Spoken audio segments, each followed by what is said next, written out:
So, okay, so in this, I'm looking at the previous examples of what we did with regard to generics, and it seems like the last time we basically only used the generics to return strings, and for now I'm not exactly sure what we're going to be returning from the parser. So I'm pretty sure we're going to hit compilation errors related to types pretty soon. But until that happens, let's see.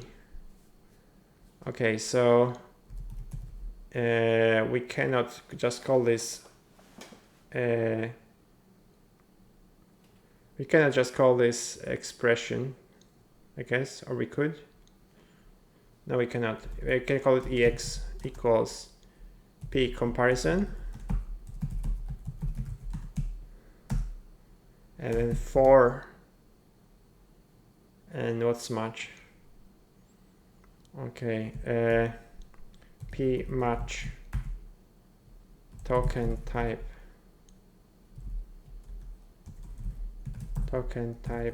bang equal or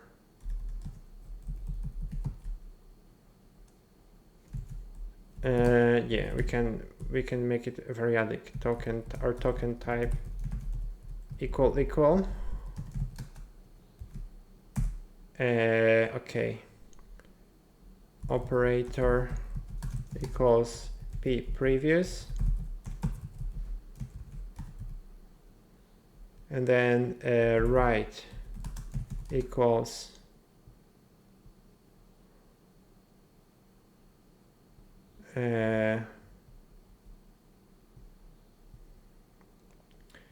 p comparison, and then the expression equals okay, hang on, is binary even compatible with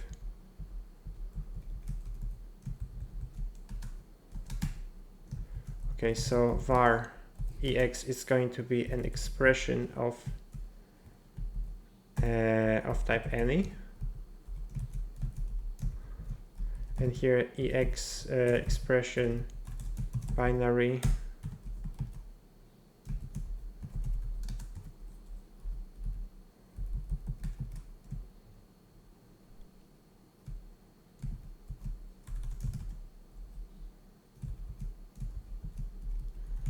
okay, and this is going to be, do we have like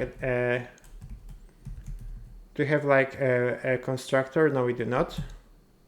So we can say that in here on the left side we have the existing expression on operator is this one, and then the right side is going to be right.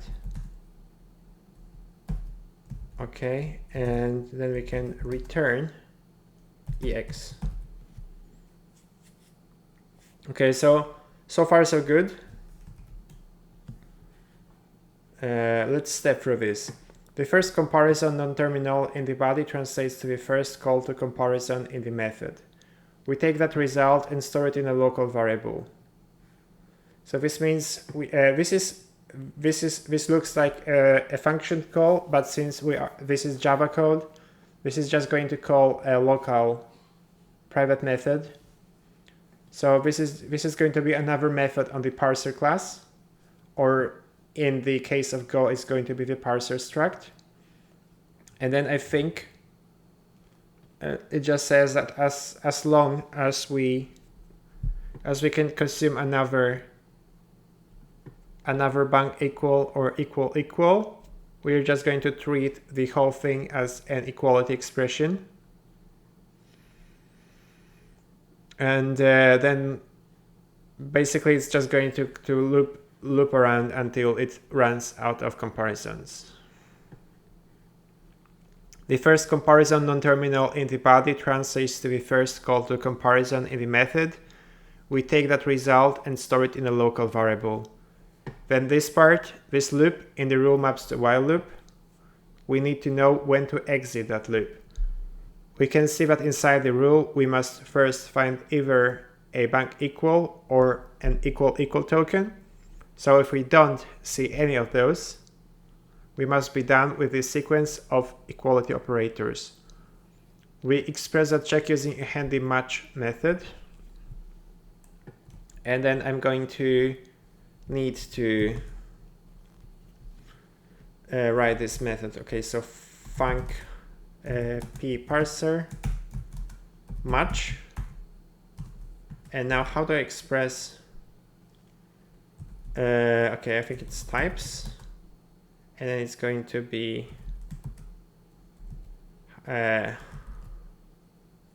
token. Okay, yeah, it looks like this exactly.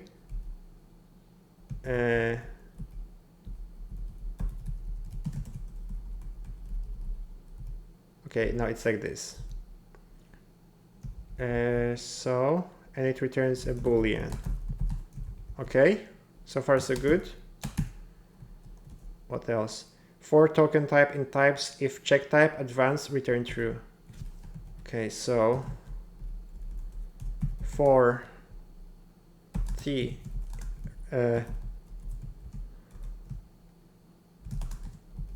in range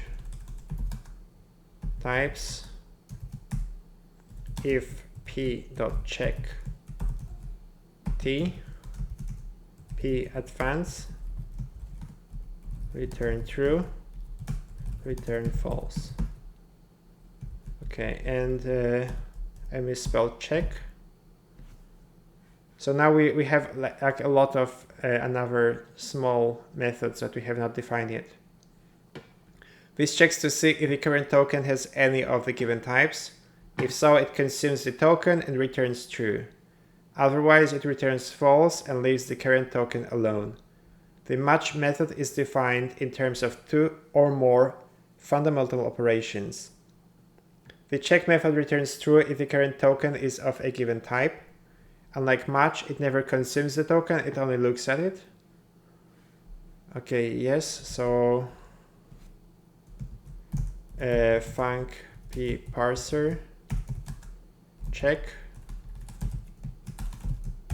Oh, and we cannot call it type because type is a reserved keyword so we can call it t. And it's going to be a token type. If p is at end, return false, return p peak dot what do we call it? What do we have in token type? Okay, no, it's parser token type equals t. Okay, the advanced method consumes the current token and returns it, similar to how our scanner's corresponding method crawl through characters. Okay, so func p parser advance if not p is at end, p current plus plus, return p previous. Okay, and then func p parser is at end, returning a boolean. Okay, no, this returns a token, so token, and is at end is going to return a boolean, return p peak token type equals token type end of file. Okay, yes, good. And then peak, it's going to func p parser peak It's going to return a token, return p tokens at p current. Okay, and then func p parser previous. It's going to return a token.token, and it's going to return p tokens at p current -1. Okay, so now okay,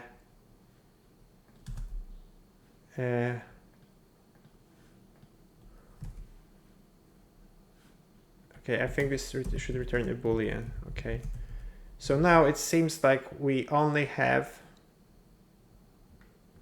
one remaining function to implement, right? Okay. No, I think we're just going to go down the rabbit hole, and we're going to have to implement everything down to the smallest expression type. Is@end checks if we've run out of tokens to parse. Peak returns the current token we have yet to consume, and previous returns the most recently consumed token. The latter makes it easier to use match and then access the just match token. That's most of the parsing infrastructure we need. Where were we? Right, so if we are inside the while loop in equality, then we know we have found an bang equal or equal operator and must be parsing an equality expression.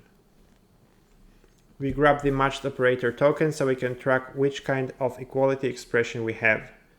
Then we call comparison again to parse the right-hand operand. We combine the operator and its two operands into a new expression.binary syntax tree node and then loop around. For each iteration, we store the resulting expression back in the same expr local variable.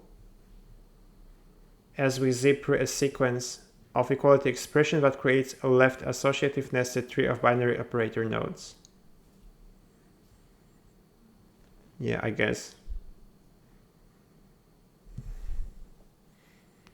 The parser falls out of the loop once it hits a token that's not an equality operator. Finally, it returns the expression. Note that if the parser never encounters an equality operator, then it never enters the loop.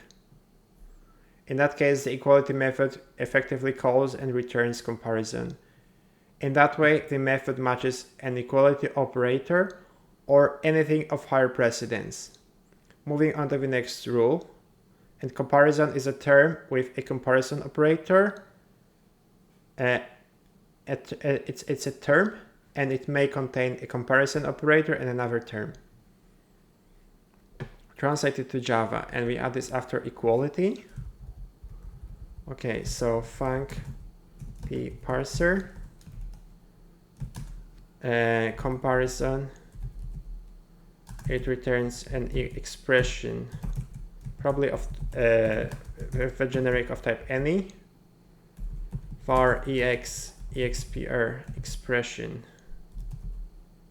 any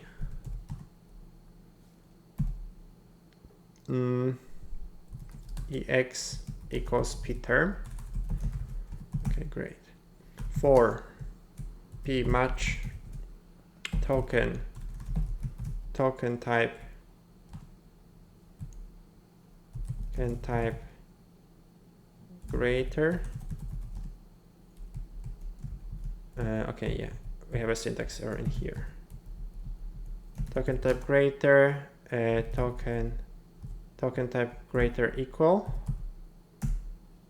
token less, and token less equal.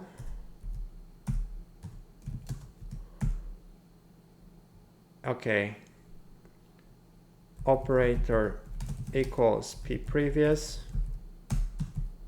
right equals p term,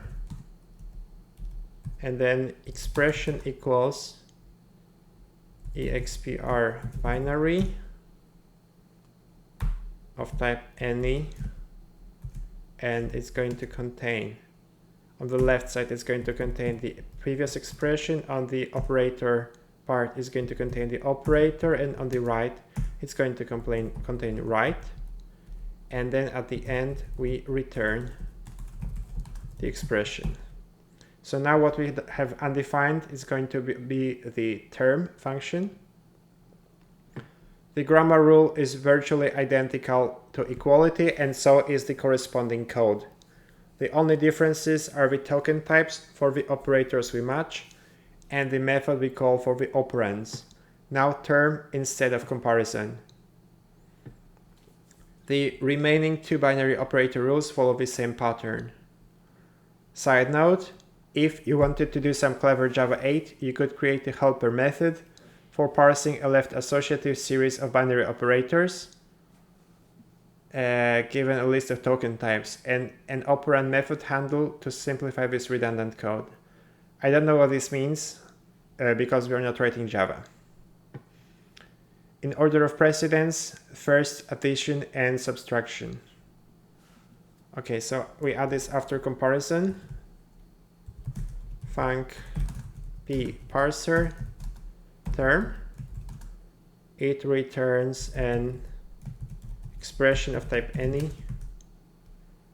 Okay. Var ex, expr, expr of type any. For ex equals p factor. For p match minus or plus operator equals p previous, right equals p factor, and ex equals expr binary type any, with left side being expression, with operator being operator and right being right, and then we return ex. Great. Then finally multiplication and division. Func p parser factor expr any. So var ex expr of type any, ex equals p unary, for p match slash and star. Okay, so operator equals p previous, right equals p unary, and then expression equals expr binary of type any, with the left side being ex, with the right side being unary. No, operator is operator, and then the right side is right. Okay, will this ever end? Return ex. That's all of the binary operators parsed with the correct precedence and associativity. We're calling up the precedence hierarchy, and now we've reached the unary operators. Okay, so func p parser unary, returning an expression of type any, and if p match bang or minus operator equals p previous,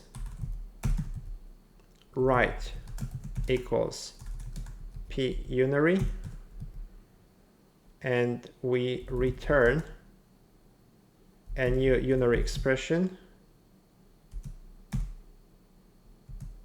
of type any, with operator being the operator and right being right.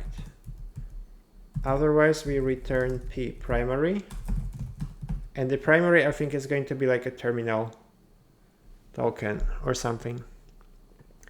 Again, we look at the current token to see how to parse. If it's a bank or minus, we must have a unary expression. In that case, we grab the token and then recursively call unary again to parse the operand. Wrap that all up in a unary expression syntax tree and we're done. The fact that the parser looks ahead at upcoming tokens to decide how to parse puts recursive descent into the category of predictive parsers. Otherwise, we must have reached the highest level of precedence, primary expressions. And primary expressions are going to be a number, a string, a true, false, or nil, or a parenthesized expression. Okay, so I think we're going to have to define another helper method afterwards. Primary, returning an expression of type any. If p match false, return expression literal any of what does expression literal any have? Okay, so the value is going to be false. Okay, if p match token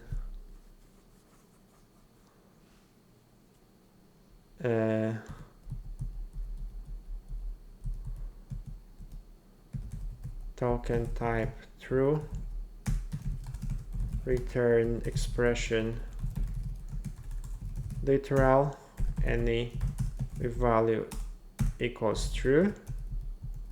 And then if p match, yeah, this is a bit repetitive, but it's not that repetitive, I guess. If it matches a nil, we return expression literal any value nil. And then if p match number or string,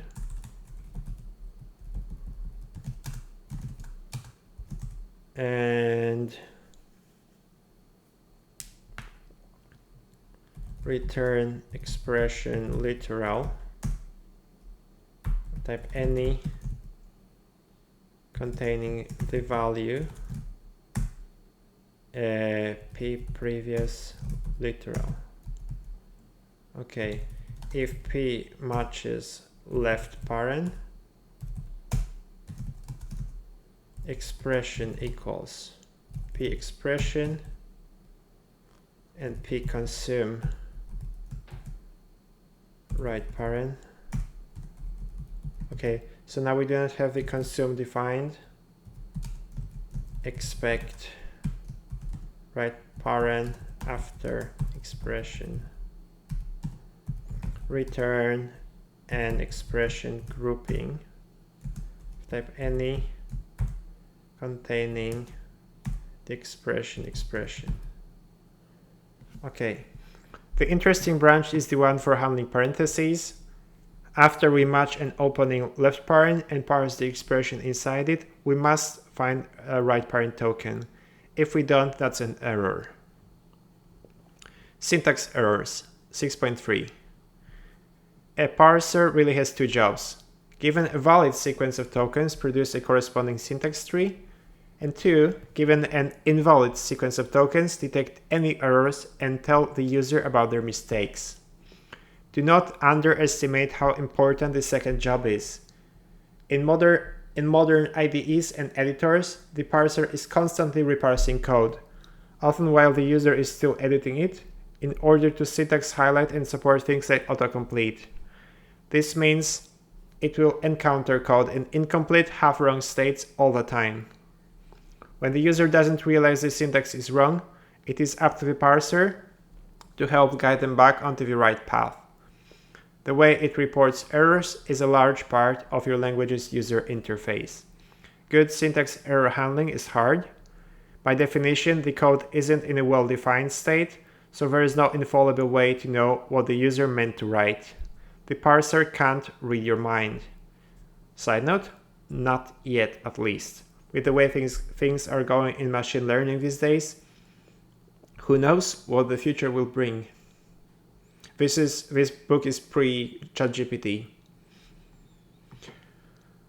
Back to the text. There are a couple of hard requirements for when the parser runs into a syntax error. A parser must detect and report the error. If it doesn't detect the error and passes the resulting malformed syntax tree onto the interpreter, all manner of horrors may be summoned. Side note. Philosophically speaking, if an error isn't detected and the interpreter runs the code, is it really an error? Avoid crashing or hanging. Syntax errors are a fact of life, and language tools have to be robust in the face of them. Segfaulting or getting stuck in an infinite loop isn't allowed. While the source may not be valid code, it's still a valid input to the parser because users use the parser to learn what syntax is allowed. Those are the table stakes if you want to get in the parser game at all, but you really want to raise the ante beyond that. Copy. Oxford Learners Dictionaries. What does ante mean? Ante. Okay, Ante.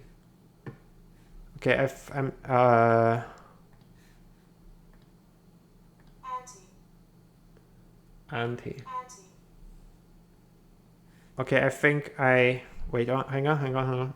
Okay, this one. Ante. Raise up the ante. To increase the level of something, especially your demands or the risks in a situation. This year, tournament organizers have upped the ante,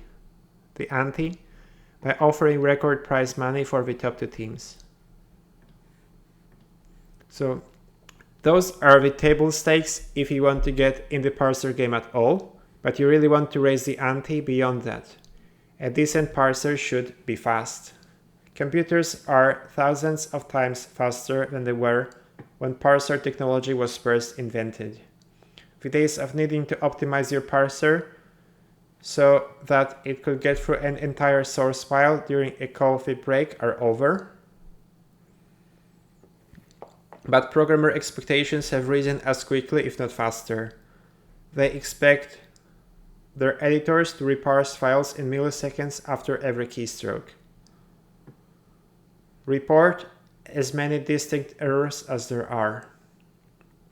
Aborting after the first error is easy to implement, but it's annoying for users if every time they fix what they think is the one error in a file, a new one appears.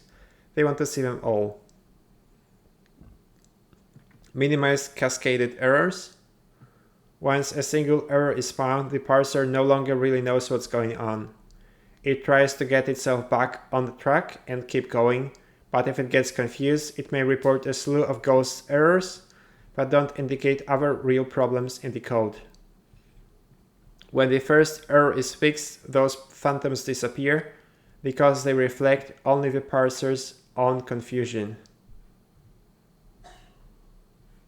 Cascaded errors are annoying because they can scare the user into thinking their code is in a worse state than it is. The last 2 points are intention. We want to report as many separate errors as we can, but we do not want to report ones that are merely side effects on an earlier one. The way a parser responds to an error it keeps going to look for later errors is called error recovery. This was a hot research topic in the 60s. Back then, you'd hand a stack of punch cards to the secretary and come back the next day to see if the compiler succeeded. With an iteration loop that slow, you really wanted to find every single error in your code in one pass. Today, when parsers complete before you've even finished typing, it's less of an issue. Simple, fast, error recovery is fine. 6.3.1 Panic Mode Error Recovery. Of all the recovery techniques devised in yesteryear, the one that best stood the test of time is called, somewhat alarmingly, panic mode. As soon as the parser detects an error, it enters panic mode. It knows at least one token doesn't make sense given its current state in the middle of some stack of grammar productions. Before it can get back to parsing, it needs to get its state and the sequence of forthcoming tokens aligned, such that the next token does match the rule being parsed. This process is called synchronization. To do that, we select some rule in the grammar that will mark the synchronization point. The parser fixes its parsing state by jumping out of any nested productions until it gets back to that rule. Then it synchronizes the token stream by discarding tokens until it reaches one that can appear at that point in the rule. Any additional real syntax errors hiding in those discarded tokens aren't reported, but it also means that any mistaken cascaded errors that are side effects of the initial error aren't falsely reported either, which is a decent trade-off. The traditional place in the grammar to synchronize is between statements. We don't have those yet, so we won't actually synchronize in this chapter, but we'll get the machinery in place for later. 6.3.2 Entering panic mode. Back before we went on this side trip around error recovery, we were writing the code to parse a parenthesized expression. After parsing the expression, the parser looks for the closing right param by calling consume. Here, finally, is that method. Okay, so we add this after match. Okay, func p parser consume the token type message string, and it returns a token. If p check token, return p advance.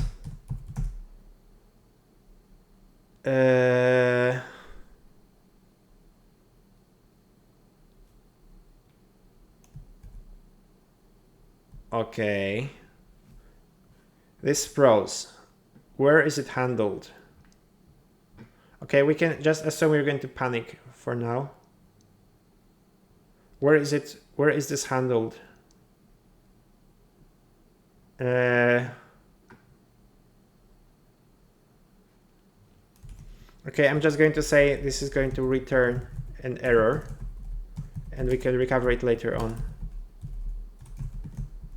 Return p advance and no error, or return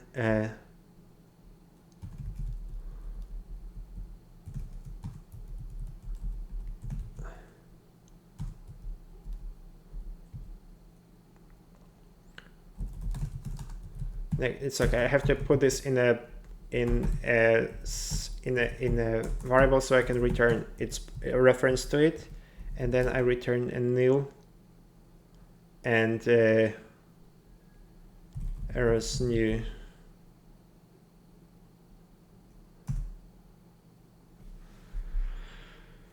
Oh, ha, ha.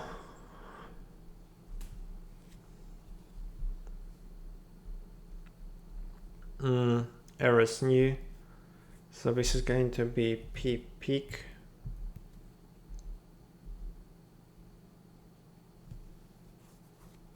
Okay, wait. We're going to define a parser error,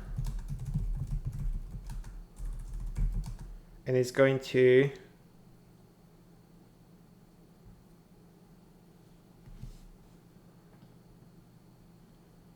hang on, wait, what's a parser? Okay, it's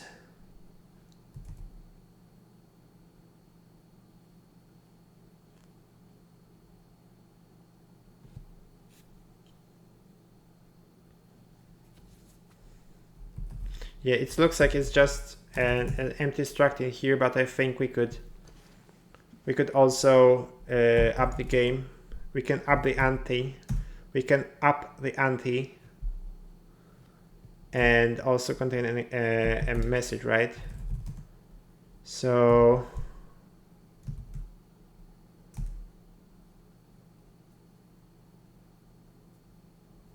yeah, and then func e parse error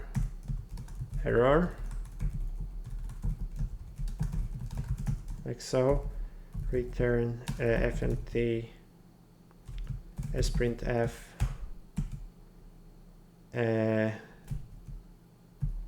yeah, we can just return the token, the message and token, right?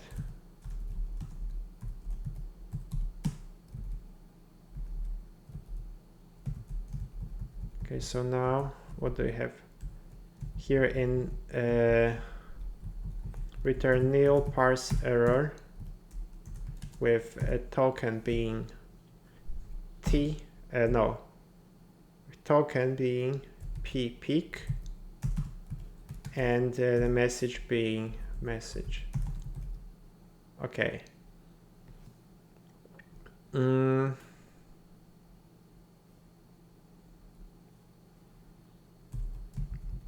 Okay, and this says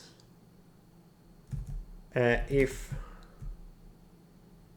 e token type equals EOF, what does report say? What does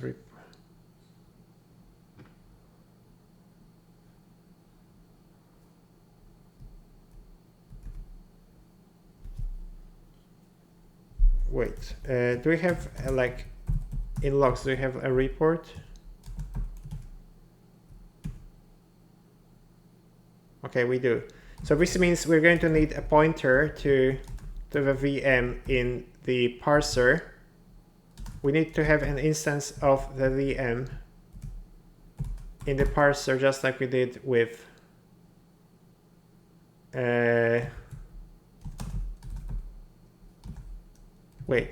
scanner.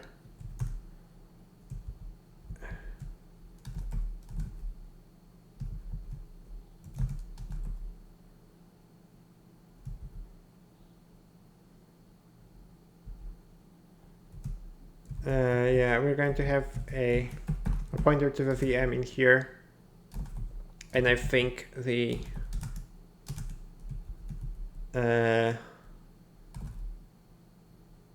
wait, what do we have here? Token and string, okay.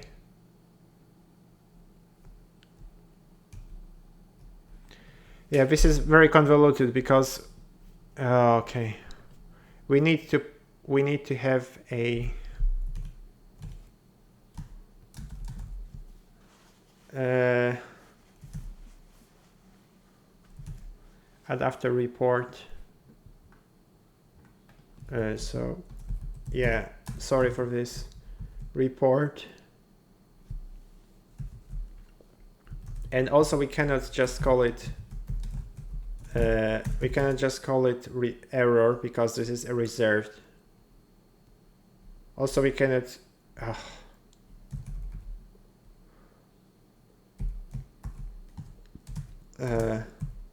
we can make it public. Okay, so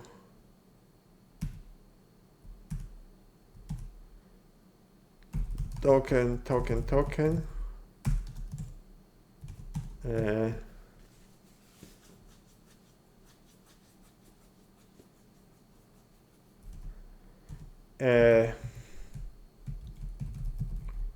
report. I think I'm going to just call report parse error, and it's going to take a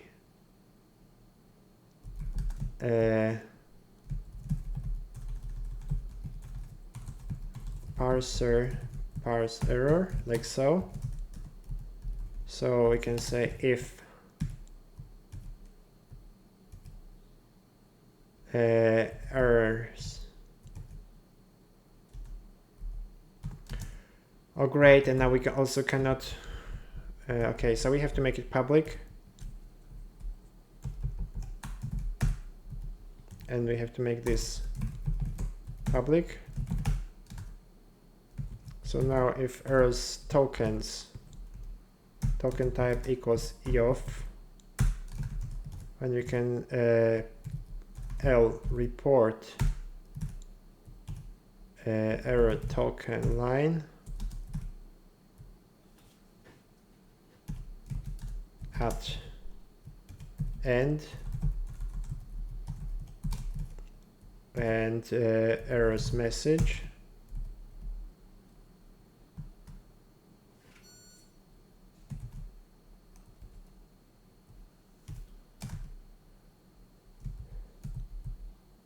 Yeah, and then here we can just return e message like this. Great.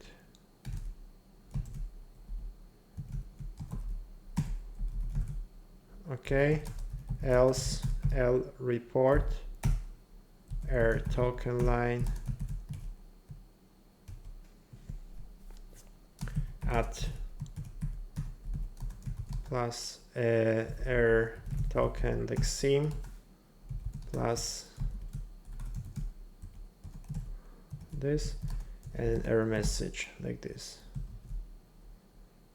Line 64.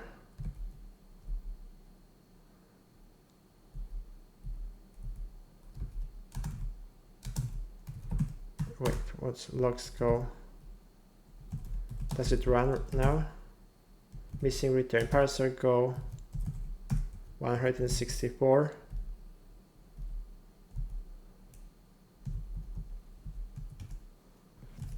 Okay, what is this? This is primary expression.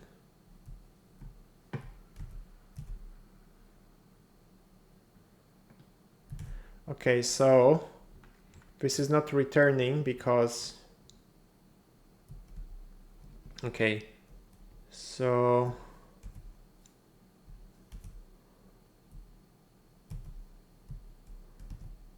also, does it have to, okay, token error equals pconsume. If error is not nil, we can say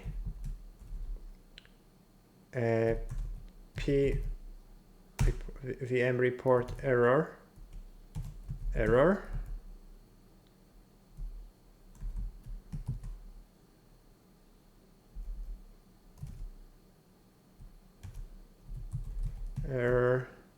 no report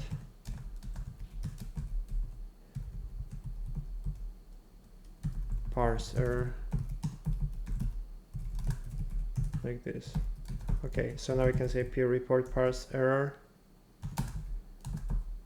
and we report this error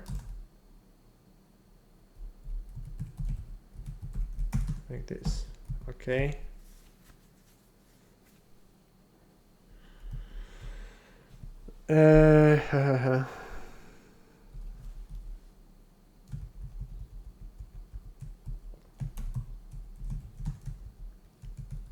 So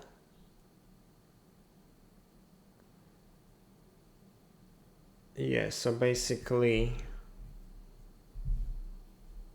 shit, now we have to somehow handle the fact that it's going to panic.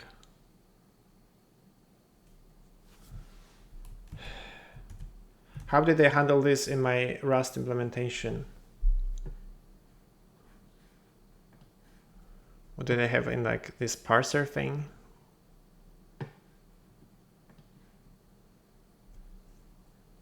Okay, so in primary,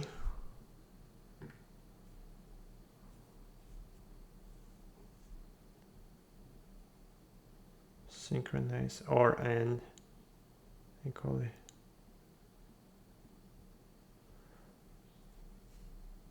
Okay, so I made it return a result. I made everything return a result. Shit. And this means I'm going to have to return a result for everything. Oh shit. Okay, so okay, first this new parser, it must contain a VM thing, VM, like so.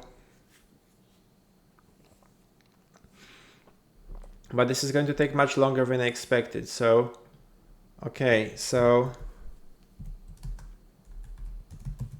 this is going to return an expression, a pointer to an expression and or an error, right? So equality, we'll also have to return an expression and an error. And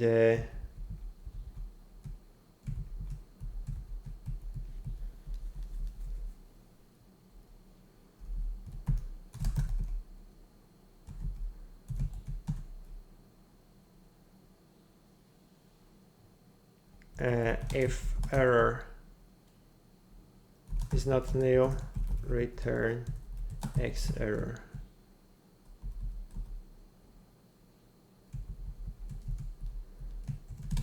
Nil, okay, like this. Okay, so now pick comparison must also return a pointer and an error.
Okay, I told you we're going to run into generic nightmares.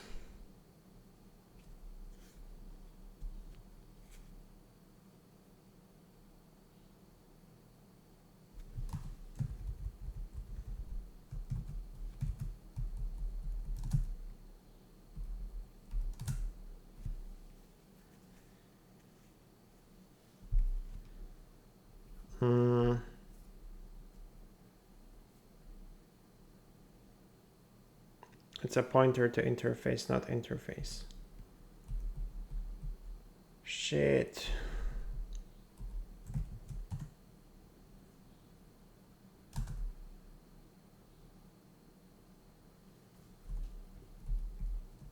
Okay, what if we go deeper?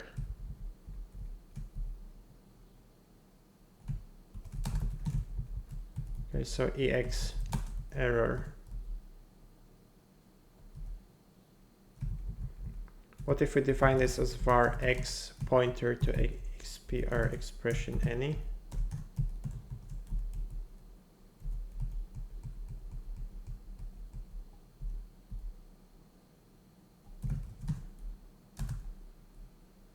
Cannot use expression is a pointer to interface, not interface. You know what? I think this is a good point this is a good point to pause this video because, or you know what, maybe not. If you enjoy watching me struggle like this, and please go ahead. But I'm pretty sure it's going to be okay, so this one is easy to fix. Error, if error is not nil, we return nil and error. Stupid me, we don't need to do anything about this. We can just return a nil, right? We do not have to return a pointer because a because a pointer and an interface can be nil. If error is not nil, return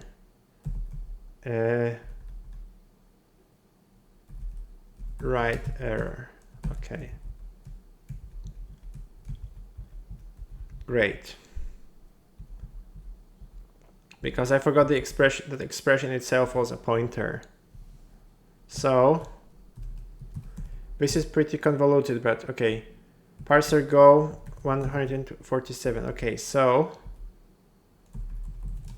if this is if error is not nil,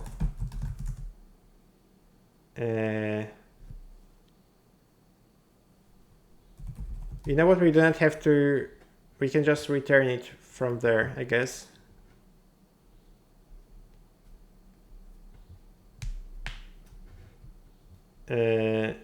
Return X error. So we should then return an error as well.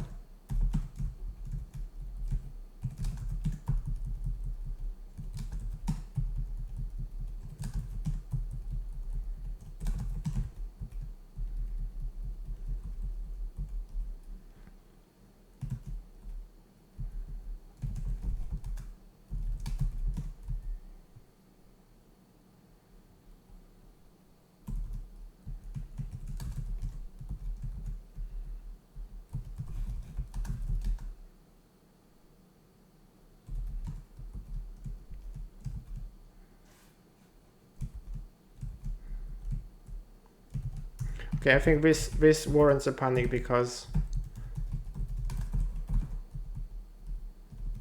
I don't think this should happen at all. Okay, parser go 118, return p primary. Okay, error.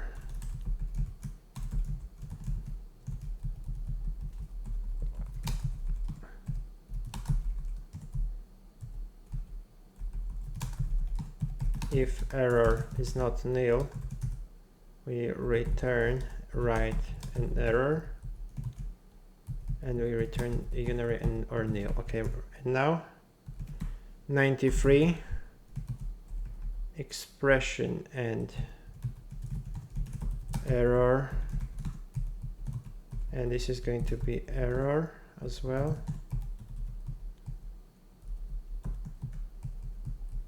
And right an error equals this. If error is not nil, return right an error. If error is not nil, return X and error, and then return X and not no error. Okay, and now 76 EX error equals factor. If error is not nil, return X and error, and we have to